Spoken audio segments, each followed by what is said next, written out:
Hello' everyone, কি খবৰ আপোনালোক সকলোৰে? আশা কৰোঁ সকলো ভালেই আছে, মই ভালেই আছোঁ। মোৰ বিষয়ে কোনে কি ভাবিব, কেনেকুৱা অপিনিয়ন দিব ইত্যাদি কথা ভাবি মোৰ নিজৰ সময় নষ্ট কৰি আৰু মোৰ নিজৰ মানসিক জগতত বিৰূপ প্ৰভাৱ পেলাই আচলতে কোনো লাভ নাই। সেই বিষয়ে মই বহুত দেৰিকৈ বুজি পাইছোঁ।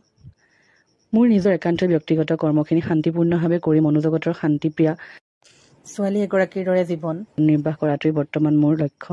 কাৰণ বৰ্তমানৰ পৰিপ্ৰেক্ষিতত emotional detachment is very very important. Emotionally rest of the ৱৰ্ল্ডৰ পৰা ডিটাচ হ'ব পাৰিলেহে হায়াৰ এম এচিভ কৰিবলৈ এণ্ড মষ্ট ইম্পৰ্টেণ্টলি শান্ত মনোজগতৰ অধিকাৰী হ'ব পাৰি।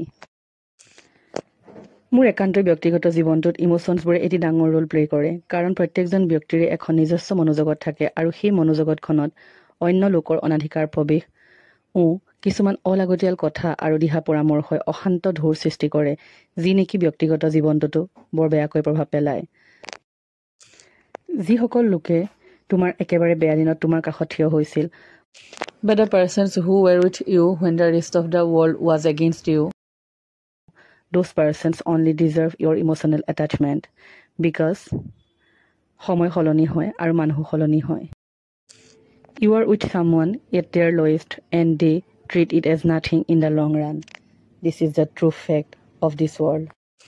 সেইকাৰণে নিজৰ জীৱনটোত কেতিয়াও কোনো মানুহকে ইমানখিনি সুবিধা দিব নালাগে যাতে তেওঁ ভাবিবলৈ বাধ্য হয় যে এই মানুহগৰাকী বা এই মানুহজন ইমানেই সহজ বা ইমানেই ইজি যে তেওঁক সহজেই হাতৰ মুঠিলৈ আনিব পাৰি আৰু সেই মানুহজনক আমি যিদৰেই ব্যৱহাৰ কৰিব বিচাৰোঁ, যেনেদৰে আমি কথা ক'ব বিচাৰোঁ বা যেনেদৰে আমি তেওঁৰ পৰা কাম আদায় কৰিবলৈ বিচাৰোঁ, সেই সকলোখিনি অতি সোনকালেই সহজেই কৰিব পৰা যাব।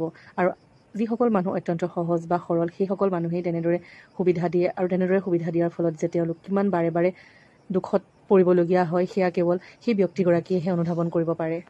সেইকাৰণেই শেষত কওঁ যে এই মানৱী জীৱনটো অত্যন্ত মূল্যৱান আৰু ইয়াৰ প্ৰত্যেকটো ছেকেণ্ড, প্ৰত্যেকটো মিনিটেই অতি বেছি জৰুৰী আপোনাৰ জীৱনৰ উন্নতিৰ বাবে। সেইকাৰণে এই সময়বোৰ কেতিয়াও কাৰো লগতে অপচয় নকৰিব আৰু নিজৰ চাৰিওকাষে এটা বাউণ্ডেৰী বনাই ৰাখিব যাতে কোনো ব্যক্তিয়ে কোনো কাৰণতেই যিসকলে আপোনাক বেয়া পায় বা আপোনাৰ উন্নতি চিন্তা নকৰে তেনেলোকে কেতিয়াও সেই বাউণ্ডেৰী ক্ৰছ কৰিব নোৱাৰে।